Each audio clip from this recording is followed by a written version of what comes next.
మీకు అర్థమవుతుంది ఆయన మెంటాలిటీ ఎంత సాడిస్టిక్ మెంటాలిటీ ఒకసారి అర్థం అవుతుంది. చిరంజీవి గారు సురేఖ్ గారిని ఒకసారి రమ్మంటే కారు పోర్టుకోలోకి వెళ్ళి భార్యాభర్తలు వచ్చి ఇన్వైట్ చేసి లోన తీసుకెళ్లారు. తర్వాత సినిమా వాళ్ళ డిస్కస్ చేయాలి అంటే వాళ్ళే లిస్ట్ పంపారు. ఆ లిస్టులో బాలకృష్ణ గారు వీళ్ళెవరు లేరు, ఆయనకి కలుస్తూ ఇష్టం లేదు. ఆయన ఎవరిని కలవకుండా రాజకీయాల్లో సంబంధం లేకుండా డిగ్నిఫై వేరేగా ఉన్న ప్రభాస్ గారిని అలాగే మహేష్ బాబుని రాజమౌళి గారిని రమ్మన్నారు.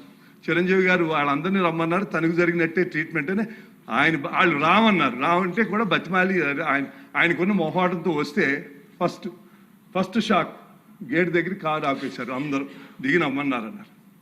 అదేంటి అనుకుని వెళ్ళారు.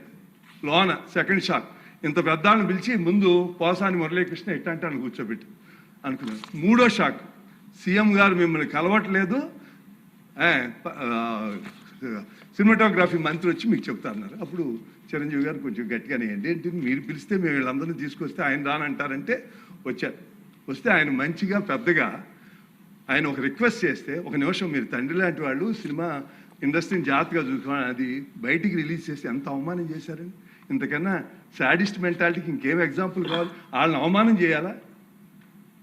వాళ్ళు బతుకు వాళ్ళు ఎవరు సంబంధం లేకుండా ఉన్నారు. అలా చేసి అలాగే మనం ఈ సభలో చూద్దాం. మీ పరిస్థితి ఏంటి అధ్యక్ష?